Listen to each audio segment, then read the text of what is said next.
हरे रामेति कृष्णेति नाम संकीर्तनं सदा लोकक्षेमाय कुर्वन्तं प्रेमिकं सद्गुरुं भजे।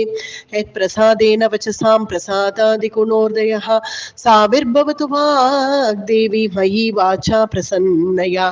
नारायणं नमस्कृत्य नरं चैव नरोत्तमं देवीं सरस्वतीं व्यासं ततो जयमुदीरये।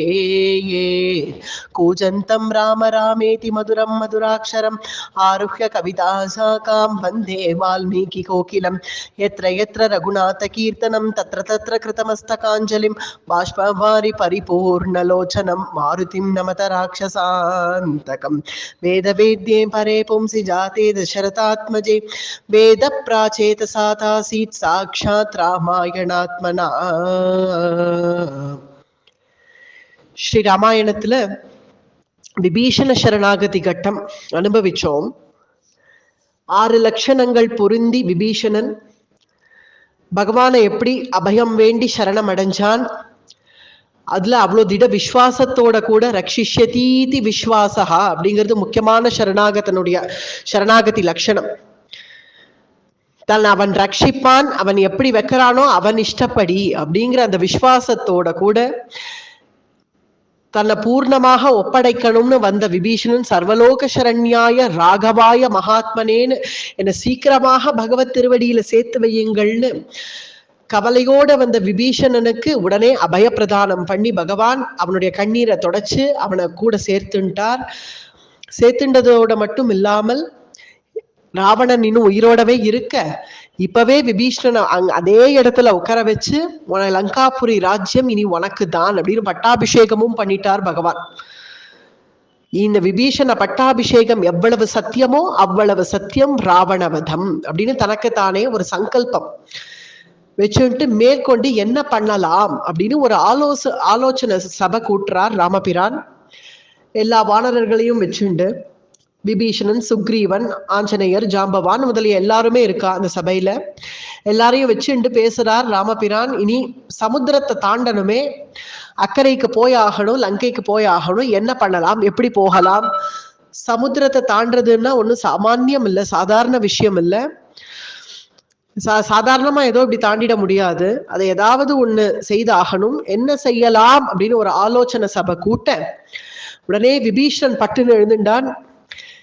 நான் என்னுடைய கருத்தை சொல்றேன், சரணாகதி பண்ணுங்கோளே அப்படிங்கிறான். நீங்கள் ராஜா இல்லையா? ராமச்சந்திரனும் ராஜா, சமுத்திரராஜனும் ராஜா, ராஜாக்கு ராஜா உதவி பண்ணிட்டு போறார், சரணாகதி பண்ணுங்களேன் அப்படிங்கிறான் விபீஷணன். ஏவ முக்தஸ்து தர்மாத்மா பிரத்யுவாச்ச விபீஷணஹ சமுத்திரம் ராகவோ ராஜா சரணம் கந்துமர்ஹதி சரணம் கந்துமர்ஹதி. சரணாகதி பண்ணுங்கள் சமுத்திரத்தை. இதென்ன இப்படி சொல்றார் விபீஷணன்? ராம பிரபாவம் தெரியாதா? இல்ல ராமச்சந்திரமூர்த்தியை பத்தி தெரியாதா? இருந்தாலும் விபீஷணனுடைய நம்பிக்கை சரணாகதி பண்ணா உடனே பல சித்தி கிடைக்கும் அப்படிங்கிறத பூர்ணமா நம்புறான் விபீஷணன். இப்ப தனக்கு தானே நடந்தது. சரணாகத்தின்னு அங்கேயிருந்து புறப்பட்டு வந்த உடனே அபயம்னு கிடைச்சது இல்லையா? அது போல சரணாகதி பண்ணிட்டால் உடனே அபயம் கிடைக்கும் அப்படிங்கிற மனசுல ஒரு நம்பிக்கை இருக்கிறதுனால சரணம் கந்துமர்ஹதி, சரணம் பண்ணிடுகோளே, சரணாகதி பண்ணிட்டா உங்களுக்கு உடனே சமுத்திரராஜன் பிரத்யட்சமாயி அவரே ஆலோசனை சொல்ல போறார் அப்படின்னதும் உடனே ராமபிரான் சரின்னுட்டார். ராமபிரானுடைய ஸ்வபாவம் ஏதாவது தேவ காரியம், பித்ரு காரியம் அல்லது ஏதாவது இந்த மாதிரி தர்ம விஷயம்லாம் உடனே செஞ்சுடணும்னு நினைப்பார். அவ்வளோ ஸ்ரத்த உடையவர். ஏன்னா நம்ம அரண்ய காண்டம் பூரா பார்த்தோம் இல்லையா? வர வழியெல்லாம் சீதா பிராட்டியோட கூட சேர்ந்து அரச மரம் உள்பட தானே பிரதட்சணம் பண்றார். தேவ காரியம், பித்ரு காரியம்லாம் உட்காந்து பண்றார். அப்படிப்பட்ட ராமபிரான் இப்படி விபீஷணன் சொன்னான் அப்படின்னா உடனே சரி சரணாகதி. தர்பசயனத்துல படுத்துண்டாச்சு 3 நாட்கள். தர்பசயனத்துல படுத்துண்டது ஒரு விஷயம் விபீஷணனுக்கு தெரியல. சரணாகதி யார் பண்ணினால் பலிக்கும் அப்படிங்கிறது அவனுக்கு தெரியலையே. இது விபீஷண சரணாகதியில சொல்ல வேண்டிய ஒரு விஷயம் பாக்கி. இது சரணாகதி என்னைக்குமே சரண்யன் பண்ணா பலிக்காது. அது முக்கியமான விஷயம். இல்ல சரண்யன், அவனே சரண்யன், அவன் போய் சரணாகதி எப்படி பண்ணுவான்? நமஸ்காரம் பண்ணுன்னா அது பண்ண முடியுமோ, பகவானுக்கு பண்ண தெரியுமோ, கத்து கொடுத்தா கூட அவருக்கு வருமோ? அது அவருக்கு என்னமோ ஆசைதான். பகவானுக்கு ஆசை பக்தனா போயிடணும்னு ஆசை. ஆனா அவர் தலையில தான் பகவான் எழுதியிருக்கேன், பரமாத்மான்னு எழுதியிருக்கேன்.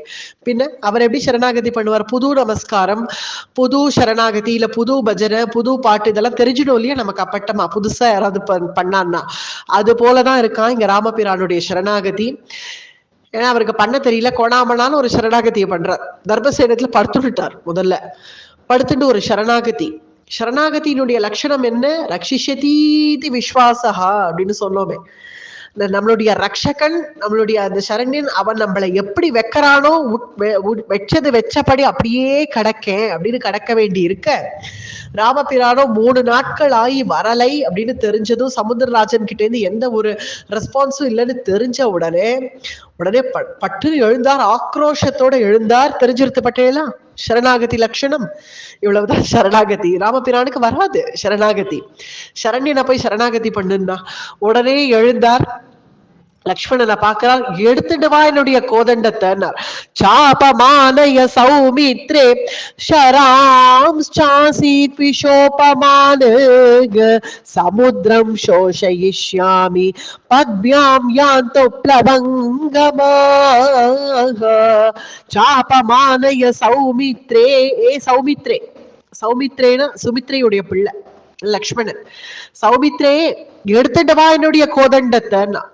லக்ஷ்மணனுக்கு அது இஷ்டம் இல்லை. ஏன்னா இவர் என்ன பண்ண போறார்? சமுத்திரம் சோஷயிஷ்யாமி, வத்தடிச்சிடுறேன் பாரு இந்த சமுத்திரத்தை. அதுல லக்ஷ்மணனுக்கு இஷ்டம் இல்லாதனால வெறும் கோதண்டத்தை மட்டும் கொண்டு கொடுக்கிறான். இதை வச்சுட்டு நான் என்ன பண்ணுவேன் லக்ஷ்மணா? என்னுடைய சஸ்திரங்களை கொண்டு வா, அஸ்திரத்தை கொண்டு வா. இது வெறுமை இந்த கோதண்டத்தை வச்சு நான் என்ன பண்ணுவேன் அப்படின்னதும் சரின்னு ஏதோ கோலாட்டம் போல ஒண்ணுக்கும் உபயோகப்படாத ஒரு சில அம்புகளை கொண்டு கொடுக்கிறான் லக்ஷ்மணன். இத பார்த்தது, என்ன ஆச்சு உனக்கு லக்ஷ்மணா? நான் என்ன கேட்கிறேன், நீ என்ன பண்றாய்? இத வச்சுன்னு என்ன பண்றது? விஷோத்தம் விஷோபமானு, என்ன அஸ்திரத்தை கொண்டு கொடுக்கணுமோ அதை கொண்டு கொடு. விளையாட்டு அஸ்திரத்தை எல்லாம் கொண்டு கொடுத்துட்டு இருக்க. என்னுடைய எண்ணம் இப்ப சமுத்திரராஜனுக்கு எனக்கு எந்த விரோதமும் இல்லை. எனக்கு என் சைன்யம், வானர சைன்யம் அக்கறைக்கு போய் ஆகணும். அதுக்கு எனக்கு சமுத்திரத்தை வத்தடிக்கணும், அவ்வளவுதான். சமுத்திரம் சோஷயிஷ்யாமி. சமுத்திரம் பூரா வத்தடிச்சாச்சுன்னா, பொறுக்கு தட்டின ஏரி போல ஆயிடுத்துன்னா என்னுடைய வானர சைன்யம் பூரா இதுல நடந்தே போயிடுவான். எனக்கு வேண்டியது அவ்வளவுதான். அதனாலதான் கேட்கிறேன், கொண்டு வா அஸ்திரத்தை அப்படின்னதும் லக்ஷ்மணனுக்கே கொஞ்சம் பயமா போச்சு. சரி, பகவானா பேசுறாரு, இனி நம்ம விளையாடக்கூடாது, கொண்டு கொடுத்துடலாம்னு அஸ்திரத்தை கொண்டு கொடுத்த உடனே சமுத்திரம் சோஷயிஷ்யாமி, என்ன பண்றேன் பாரு, இப்போ வத்தடிக்கிறேன் பாரு சமுத்திரத்தை அப்படின்னு வில்ல வளைச்சார். அம்புகளை தொடுக்கணும்னு வரார். அந்த சமயத்துல சுக்ரீவனும் அனுமன் ஓடி வந்து பகவானை சமாதானம் பண்ண பாக்குறார்கள். பிரபோ, இவ்வளவு கோபம் வேண்டாம், கொஞ்சம் பகவத்வம் வந்துடுத்து. பகவத்வம் வந்ததுக்கு அப்புறம் என்ன பண்ண முடியும்? அவர் கோபத்தை கட்டுப்படுத்த முடியுமோ? சமுத்திரம் அப்படியே கொந்தளிக்க ஆரம்பிச்சுடுத்து. ஜல ஜந்துக்கள்லாம் தத்தளிக்கிறது. இப்படி தாறுமாறு ஏற்பட்டுடும் போல இருக்கு. இயற்கையில ஜலம்ங்கிறது பஞ்சபூதங்கள்ல ஒண்ணு இல்லையா? இயற்கைய பங்கம் பண்ணணும்னு நினைச்சா தாறுமாறு ஏற்பட்டுடும். இப்ப பங்கம் பண்ணிடணும்னு ராமபிரான் நினைக்கிறச்சே உடனே சமுத்திரராஜன் பிரத்யக்ஷமாயிட்டார். தன்னுடைய கங்கா, யமுனா, சரஸ்வதி போன்ற பத்தினிகளோட கூட பிரத்யக்ஷமாகி, ரத்னாகரமா இருக்கிறதுனால சமுத்திரராஜன், வருணனே தானே சமுத்திரராஜன், தன்னிடத்துல இருக்கக்கூடிய ரத்னங்கள் இதெல்லாம் எடுத்து பகவானுக்கு சமர்ப்பிக்கணும் அப்படிங்கிறதுக்காக பிரத்யக்ஷமாகி ராகவனுடைய சரணத்துக்கு வரார். சரணத்துல வந்து சரணாகதி பண்றார். பிரபோ, கோபப்படாதீர்கள், என்னுடைய தர்மத்துல தானே நான் இருந்தேன். சமுத்திரம்னா என்னுடைய தர்மம் என்ன? நான் கம்பீரமா இருக்கணுங்கிறது என்னுடைய தர்மம். அதன்படி நான் இருந்தேன். அதை மீறணும்னு நீங்களே நினைக்கலாமா? அப்படி நினைச்சால் அது உச்சிதம் தானா? கோபப்படாதீர்கள். என்னிடத்தில் ஒரே ஒரு விண்ணப்பம், அணை போட்டா நான் தாங்கிக்கிறேன். என்னை வத்தெல்லாம் அடிக்காதீங்க. என் மேல அணை போட்டா நான் அதை தாங்கிக்கிறேன். உங்களுடைய சைன்யம் சுலபமாக கரையை கடந்துடலாம், சமுதிரத்தை கடந்துடலாம் அப்படின்ன உடனே ராகவனுக்கும் சமுத்திரராஜன் மேல எந்த விரோதமும் இல்லாதனால அதை ஒத்துனுட்டார். பிறகு இப்ப அணை போடணும். ஏன்னா சமுத்திரத்துல அணை போடுறதுங்கிறது ஒண்ணும் சாமானியம் இல்லையே, எவ்வளவு பெரிய வேலை அது. எப்படி அதுக்கு என்ன பிளான் போட வேண்டாமா? சமுத்திரராஜனே சொல்றார், உங்களுடைய சைன்யத்துல இருக்கக்கூடிய நலன் அப்படிங்கிறவன் விஸ்வகர்மாவனுடைய அவனுடைய அம்சம். அவன் தேவர்கள்ல விஸ்வகர்மான்னு ஒருத்தன். அவன் தான் இந்த மாதிரி பெரிய பெரிய மாளிகையெல்லாம் நிர்மாணம் பண்ணக்கூடியவன். அந்த விஸ்வகர்மானுடைய அம்சமான இந்த நலன்கிறவன் உங்களுடைய சைன்யத்துல இருக்கான். அவன் உங்களுக்கு இந்த பாலம் அமைக்க உதவி செய்வான் அப்படின்னு சமுத்திரராஜனே சொல்லி மறைஞ்சார். பிறகு ராமபிரான் தானே தன்னுடைய அம்பு கையில எடுத்துட்டு, ஒரு அம்பை கையில எடுத்துட்டு பிளான் போட்டு காட்டுறாராம். இது இருக்கு ராமாயணத்துல. ராமர் என்ன இன்ஜினியரான்னு கேட்பா இல்லையா? ராமராக்கிய இன்ஜினியர் பிளான் போட்டு காட்டுறார். தன்னுடைய அந்த அம்பு நுனியால இந்த பூமியை கீறி இதோ இப்படி போடணும் பாலம் அப்படின்னு ஒரு பிளான் போட்டு காட்ட, அதுதான் தனுஷ்கோடி அப்படின்னு சொல்றோம். ராமர் அந்த அம்பால கீறி பிளான் போட்டு காமிச்சது தனுஷ்கோடி க்ஷேத்திர மகாத்மியம். அதை பார்த்தாலேயே ஒருத்தனுக்கு முக்தியாம். அது தெரியும். ராமர் கீறின அந்த பூமியில கீறின அந்த பிளான் போட்டு காமிச்ச அந்த இடம், அதை பார்த்தாலேயே ஒருத்தனுக்கு முக்தினா இனி ஸ்நானத்துக்கு ஆளே இல்லை அப்படின்னு க்ஷேத்திர மகாத்மியம் சொல்றது. இன்னும் அங்க வந்து ஸ்நானமும் பண்ணிட்டா அவனை பத்தி கேட்கணுமோ அப்படிங்கிற ஆச்சரியமான தனுஷ்கோட்டிங்கிற க்ஷேத்திர மகாத்மியம். அந்த தனுஷ்கோடி அப்படின்னு இருக்கக்கூடிய அந்த இடத்துல ராமர் பிளான் போட்டு காட்டுறாராம், இப்படிதான் நிர்மாணம் பண்ணணும் சேத்துவ. அதை பார்த்ததும் விஸ்வகர்மாவாகிய இருக்கக்கூடிய அந்த நலன், அவ எந்த ரூபத்துல இருந்தாலும் எப்படி இந்த காரியம் நடந்ததோ தெரியாது. ஏன்னா இவர்கள்லாம் வானரர்கள் போல இருக்காளே தவிர சாட்சாத் தேவர்கள் தான் எல்லாம், தேவாம்சம் தானே எல்லாம். ஓரளவுக்கு நம்ம அனுசந்தானம் தான் பண்ண முடியும் இந்த கட்டத்தை. அவ்வளவு ஆச்சரியமா நிர்மாணம் பண்றார்கள் சேத்து. அது எப்படி செய்யறார்கள், எப்படி பாலம் போடுறது, எப்படி கடல்ல போய் எப்படி பாலம் போடுறதுன்னு பார்த்தா செங்கலாலையா போட முடியும், மலையா போடணும். நிறைய ஏராளமான வானரர்கள் இருக்கிறதுனால தலைக்கு 5 மலை கூட கொண்டு வரா. தலையில ஒரு மலை, இந்த இடது கையில ஒரு மலை, வலது கையில ஒரு மலைன்னு 3 மலை, 4 மலை, 5 மலை, தலைக்கு 5 மலையா கொண்டு வந்து போடுறார்கள். மலையை கொண்டு வந்து போட்டு அதன் மூலமாக பாலம் அமைக்கணும் அப்படின்னு சொல்ல நலன் உட்காந்து நிர்மாணம் பண்ணிட்டு இருக்கான். வானரர்கள்லாம் ஏராளமான மலைகள் இப்படி தூக்கிண்டு வராளா. அவர்களுக்கெல்லாம் என்ன பலம் என்ன சம்பளம்னு பார்த்தா, எப்போதுமே பிரேமைக்கு இருக்கக்கூடிய ஒரு வேல்யூ நம்ம பைசா கொடுத்தா வராது. இவர்கள்லாம் தனக்கு என்ன சம்பளம்னு பார்க்கல, இவர்களுக்கு வேண்டியது என்ன, இப்படி தான் மலையை தூக்கிட்டு இப்படி வரச்சே ராமபிரான் அவனை ஒரு பார்வை பார்த்து கடாட்சம் பண்ணா உடனே அவனுக்கு அவ்வளவு உற்சாகம் வருதான். திரும்பி வரச்சே இன்னும் 10 மலையை சேர்த்து கொண்டுட்டு வரான். என்ன பிரபு பார்க்கிறார். அதுதானே இந்த பிரேம. அது ராமபிரானுடைய ஒரு கட்டாட்சம். அதுக்காக தான் ராமபிரான் நிற்கிறார் அந்த மணல் வெளியில. பக்கத்துல சுக்ரீவன், விபீஷணன், ஆஞ்சநேயர், ஜாம்பவான்லாம் கூட நிற்க, இந்த வானரர்கள் எல்லாம் கொண்டு போய் அந்த மலையை கொண்டு போய் கொட்ட பாலம் அமைக்கிறதுக்காக இதெல்லாம் அப்படியே பார்த்துட்டே எவ்வளவு ஆச்சரியமா பண்றார்கள். நம்மளுடைய சைன்யம் எவ்வளவு உற்சாகமா வேலை செய்யறதுன்னு பார்த்து ரசிச்சுட்டு இருக்கார் ராமபிரான். இதன் மத்தியே இத ஒரு அணில் பார்க்கறதாம். இவாள்லாம் இப்படி கைங்கரியம் பண்றத ஒரு குட்டி அணில், அங்க அந்த அணில் பார்க்கறதா இத. குரங்குகள் மலையை நோக்க குளித்து தாம் புரண்டிட்டோடி தரங்க நீர் அடைக்கலுற்ற சலமிலா அணிலும் போலேன் மரங்கள் போல் வலிய நெஞ்ச வஞ்சனே நெஞ்சு தன்னால் அரங்கனார்க்கு செய்யாதே அழியத்தேன் அயர்க்கின்றேனே. பாகவதாளுடைய பாத தூளியாகவே தன்னை நினைச்சின்றவர் தொண்டர் அடிப்பொடி அப்படின்னு தொண்டர் அடிப்பொடி ஆழ்வார். அவருடைய பாசுரம் இது. அவர் தான் இந்த அணிலை நன்னா கவனிக்கிறார். இவர் பாடினதுக்கு அப்புறம் தான் பின்னாடி வந்த பக்தாள்லாம் அணிலை பத்தி நிறைய பாடுறார். அவர் இத்தனை கூட்டத்துல அவர் இந்த அணிலை பார்க்கிறார், கவனிக்கிறார் தொண்டரடிப்பொடி ஆழ்வார்.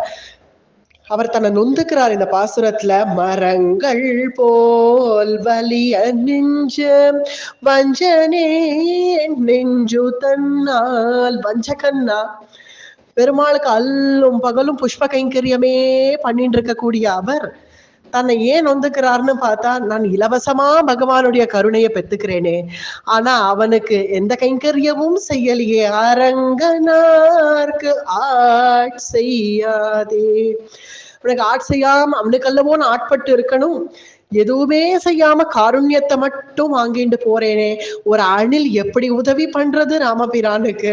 சலமிலா அணிலும் போலேன், அந்த அணில் போல எனக்கு ஒரு பாக்கியம் கிடைக்கலையேன்னு அவ்வளவு ஆச்சரியமா சொல்றாரு இந்த பாசுரத்துல. அது அணில் அப்படி என்னதான் பண்ணித்து? அணில் பாக்குறதா எப்பவுமே கல் அடிச்சா மண் அடிக்கணும்ல. இவர்கள் எல்லாம் மலைய கொண்டு வந்து போட இடுக்கு மலை, ஒரு மலை இன்னொரு மலை, அந்த இடுக்குல இருக்கக்கூடிய இடத்த நிரப்பணுமே மண் அடிச்சு. யாரும் மண் அடிக்கிறதாக தெரியல.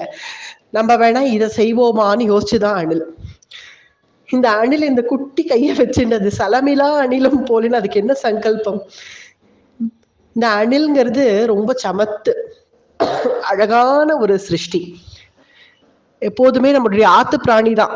இதே போல ஒரு ஆத்து பிராணி இருக்கு எலி. அத போல ஒரு அசடு வேற ஒண்ணு கிடையாது. நம்ம ஆத்துக்குள்ளேயே பூந்து சாமான எல்லாம் துவம்சம் பண்ணி கண்டத்தையும் கடிச்சு வச்சு ஒரே ஹிம்சை பண்ணிட்டு அது மகா அசடு. ஆனா இந்த அணிலமும் ஆத்துக்குள்ளதான் பழகுறது, ஒசரக்க போறது. ஏதாவது கையில கிடைக்கிறத குபுக் குபுக்குன்னு சாட்டுக்கும். யாராவது வந்தா குட்டுன்னு ஓடி போயிடும். சமத்தா அது பாட்டு ஒரு முத்த பார்வை, குழந்தை போல ஒரு அழகான முத்த பார்வை. யாராவது வந்துட்டாலே ஓடிடும். ஆனா கையில கிடைக்கிறத சாப்பிடும். குட்டி குட்டி விரல், குட்டி குட்டி கை. அது எவ்வளவு சமத்தா இருக்கு இல்லையா பாக்குறதுக்கு? இதெல்லாம் பிரகிருதி, இந்த சிருஷ்டிய பார்க்கணும்.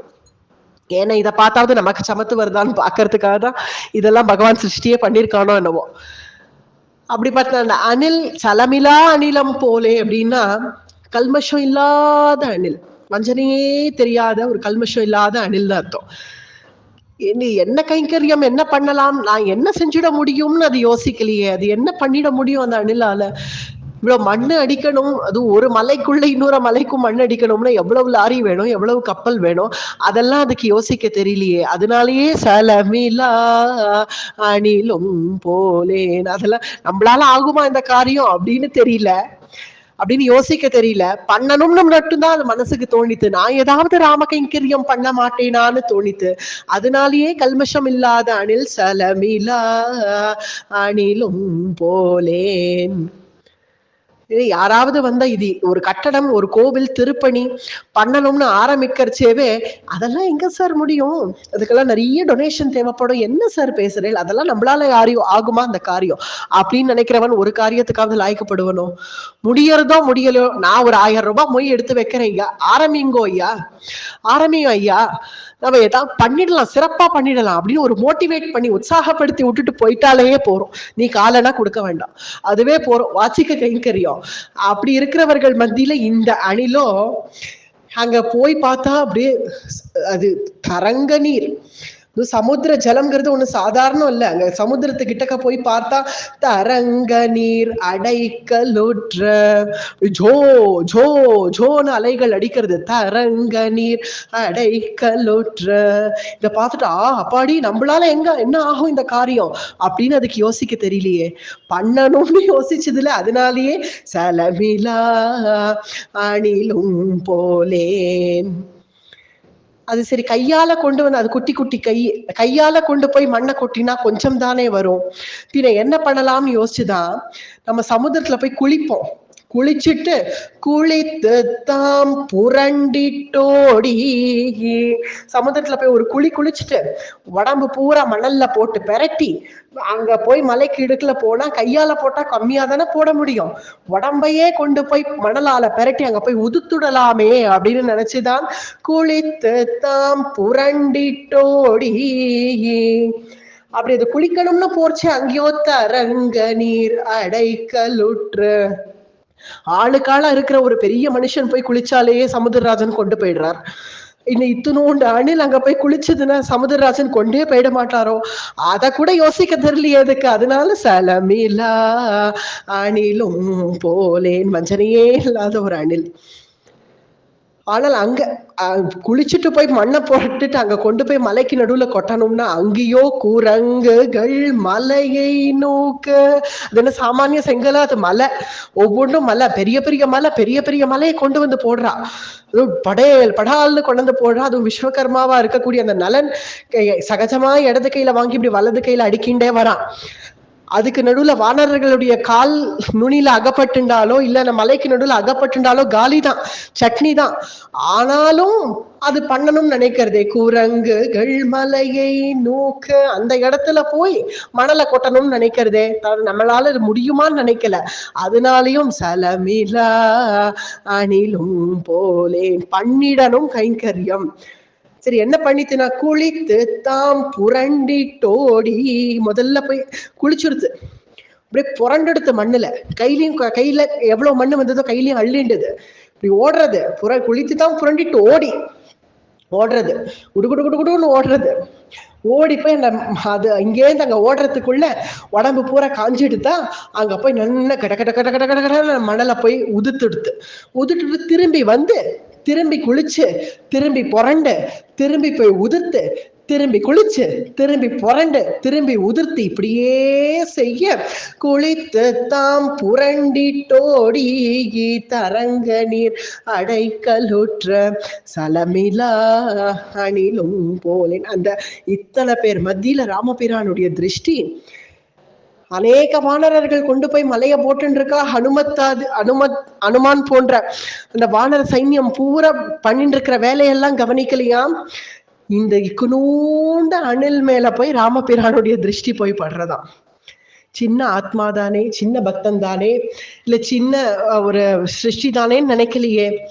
உடனே லக்ஷ்மணனை பார்த்து கேட்கிறார் ராமபிரான், அந்த அணில் அங்க என்னப்பா பண்றது அப்படின்னதும், உமக்கு ஏதோ கைங்கரியம் பண்றது அப்படிங்கிறான் லக்ஷ்மணன். அதை போய் பிடிச்சுன்னு வா, முள்ள அதை எடுத்துட்டு வாயேன்னு பார்ப்போம் அப்படின்னு ராமபிரான் சொன்னதும் லக்ஷ்மணன் போய் அப்படி, அதுக்கும் ரொம்ப ஆசை ராமபிரான் கிட்டக்க வரணும்னு ஆசை. லக்ஷ்மணன் போய் இப்படி கையை இப்படி இவங்க வச்சதும் அது ஏறின்றது, லக்ஷ்மணனுடைய கையில லகுவா வந்துடுத்து.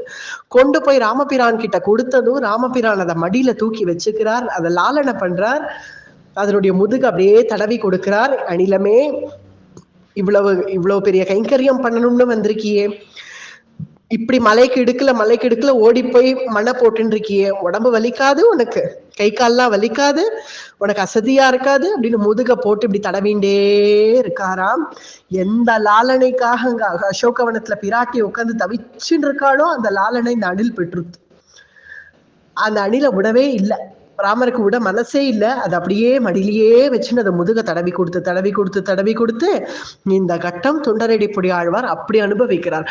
குரங்குகள் மலையை நோக்க குளித்து தாம் புரண்டிட்டோடி தரங்க நீர் அடைக்கலுற்ற சலமிலா அணிலும் போலேன் மரங்கள் போல் வலிய நெஞ்ச மஞ்சனே நெஞ்சு தன்னால் அரங்கனார்க்கு ஆட்செய்யாதே அழியத்தேன் நயர்க்கின்றேனே.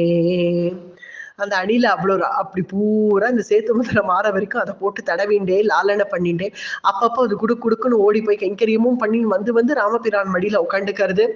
அதை பூரா உட்காந்து அதை கடாட்சம் பண்ணி அதுக்கு பேரானுகிரகம் பண்ண பிறகு வானரர்கள்லாம் மலைய போட்டதுனால சேத்து பந்தனம் ஆச்சோ இல்லையோ தெரியல, ராமபிரான் சரணாகதி பண்ணி தர்பசயனத்துல படுத்துட்டதுனால சேத்து பந்தனம் ஆச்சோ இல்லையோ தெரியல, அணில் அடிச்ச மண்ணுனால சேத்து பந்தனம் சுலபமா முடிஞ்சுடுத்தான். அது பாலம் போட்டாச்சு அப்படின்னு தெரிஞ்ச உடனே ஆஞ்சநேயர் ராமபிரானை தூக்கிண்டார் தன்னுடைய தோல்ல, லக்ஷ்மணனை அங்கதன் தூக்கிண்டான், வாலியினுடைய பிள்ளையான அங்கதன் தூக்கிண்டான். சில பேர்கள் இந்த எல்லாம் அளவு கடந்த சைன்யம் வந்திருக்கு இல்லையா, எல்லாருமே இந்த ஒரு பாலத்தையே நம்பின்னு இருக்க முடியாது. பாலத்து வழியாதான் ராமபிரான் நடக்கிறார், பின்னாடியே வானர சைன்யமும் நடக்கிறது. ஆனா சில பேர்கள் ஆகாச மார்க்கமாகவும் போறார்கள், சில பேர்கள் ஜல மார்க்கமா நீச்சலும் தெரியும், அது தெரிஞ்சவா நீச்சல் அடிச்சுட்டு போறா. அளவு கடந்த வானர சைன்யம் அப்படியே நகர்றது லங்கையை நோக்கி. லங்கைய வந்து அடைஞ்சாச்சு அப்படின்னு தெரிஞ்ச உடனே பிரம்மாதி தேவர்கள் எல்லாம் ராவணனுக்கு தெரியாம, என்ன ராவணன் அத்தனை பேரையும் அடிமைப்படுத்தி வச்சிருக்கான், அத்தனை தேவர்களையும் அடிமைப்படுத்தி வச்சிருக்கிற ராவணனுக்கு தெரியாம எல்லாரும் எப்படியோ தப்பிச்சுட்டு வந்து ராமபிரான் சேத்து பந்தனமாகி இப்படி லங்கைக்கு வந்துட்டார் அப்படின்னு தெரிஞ்ச உடனே அவரை உட்கார வச்சு மங்களாசாசனம் பண்ணி அவருக்கு அபிஷேகம் எல்லாம் பண்ணி ராவணவதம் நல்லபடியாக ஆகணும் அப்படின்னு மங்களாசாசனம் பண்ணி நீங்கள் திரும்பி அயோத்திக்கு சென்று பட்டாபிஷேகம் பண்ணி கொள்ளணும் அப்படின்னு தேவர்கள்லாம் பிரம்மாதி தேவர்கள்லாம் மங்களாசாசனம் பண்ணிட்டு போனார்கள். பிறகு ராமபிரான் இலங்கையினுடைய கோட்டையை முற்றுகையிட்டுட்டார். காலனுக்கு காலனாக வந்து நிற்கிறார். இலங்கையினுடைய கோட்டையை முற்றுகையிட்டு இந்த இலங்கைக்குள்ள அந்த கோட்டை வாசல் கிட்ட நுழைஞ்சு அங்க முகாம் போட்டுட்டார் ராமபிரான். இனி இலங்கைக்குள்ள பிரவேசிக்கலாம் அப்படிங்கிறதுனால யுத்தத்துக்கு பிரவேசிக்கணும், அவர்கள் என்ன மனநிலையில இப்பவாவது இருக்கார்கள் அப்படின்னு தெரிஞ்சுக்கணும் அப்படிங்கிற ரீதியில ராமபிரான் இங்க ஒரு மொள்ளமா ஒரு சபை கூட்டலாம் அப்படிங்கிற ஆலோசனையோட கூட லங்கையினுடைய சமீபத்துல வந்து லங்கைக்கு காலனாக உட்காண்டிருக்கார் அப்படிங்கிற பரியந்தம் இன்னைக்கு முடிச்சுப்போம். மேற்கொண்டு யுத்த காண்டம் ஆரம்பிக்கிறது அடுத்த பிரவச்சனத்துல பார்ப்போம். அடி